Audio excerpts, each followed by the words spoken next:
আসসালামু আলাইকুম। কৃষকের স্বপ্ন চ্যানেলে সবাইকে স্বাগতম। আজকে লিচু গাছের একটি কমন রোগ নিয়ে কথা বলবো।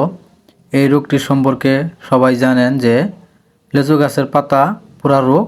এই রোগটি ভয়াবহ রোগ ধারণ করে।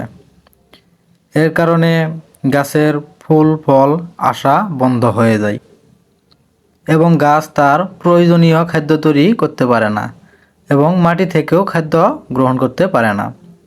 এর ফলে গাছ ধীরে ধীরে পাতাগুলো ঝরে পড়ে যায় এবং পাতাগুলো মরে যায়।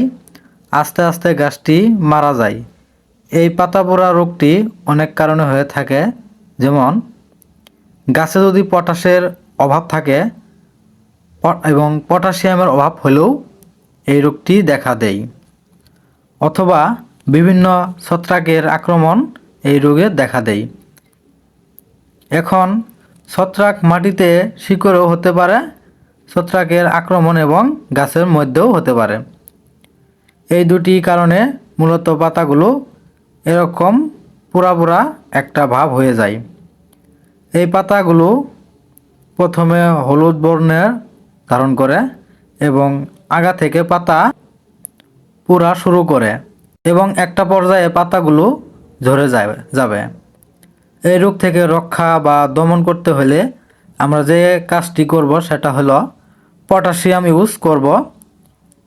এখন MOP নিউরেক পটাশ দেওয়া যাবে না, এটাতে লবণের পরিমাপ বেশি থাকে যা গাছের খুবই ক্ষতি হবে। এক্ষেত্রে আমরা সালফেট অফ পটাশিয়াম ইউজ করতে পারি। এটি হচ্ছে ক্লোরিন মুক্ত পটাশ, যার মধ্যে কোনো প্রকার ক্লোরিন নাই, অর্থাৎ লবণ নাই। এটা হচ্ছে SOP সাদা পটাশ, MOP হচ্ছে লাল পটাশ। লাল পটাশটা আমরা ব্যবহার থেকে দূরে থাকব, কারণ লাল পটাশের ক্লোরিন বেশি এবং কি লবণের পরিমাপ বেশি। লাল পটাশ আমরা ব্যবহার করব না, সাদাটা ব্যবহার করব SOP। দমন ব্যবস্থাপনা: নিয়মিত বাগান পরিদর্শন করুন, বাগান পরিষ্কার পরিচ্ছন্নতা রাখুন।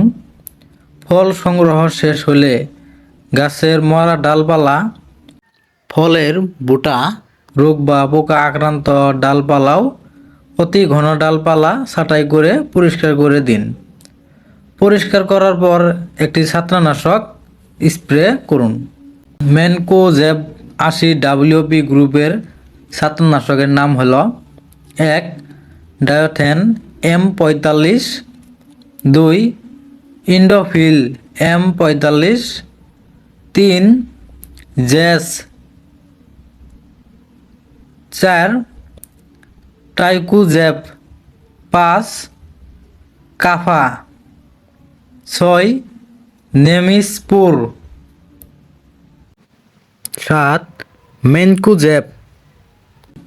ম্যানকোজেব 80 WP গ্রুপের ছত্রাকনাশক প্রতি লিটার পানিতে 2 গ্রাম হারে মিশিয়ে স্প্রে করবেন। আবার বলতেছি, ম্যানকোজেব 80 WP গ্রুপের ছত্রাকনাশক প্রতি লিটার পানিতে 2 গ্রাম হারে মিশিয়ে স্প্রে করবেন। আশা করি আপনাদের উপকারে আসবে এবং কি পাতা পোড়া রোগ থেকে রক্ষা পেয়ে যাবে। তবে ভিডিওটি কেমন লাগেছে জানাবেন। যদি ভালো লাগে থাকে লাইক, কমেন্ট এবং শেয়ার করে কৃষক ভাই এবং বন্ধুদের দেখার সুযোগ করে দেন, যাতে ভিডিওটি দেখে তাদের সমস্যা বা রোগবালাই দমন করতে পারে। তবে আমি ভিডিওটি শেষ করছি।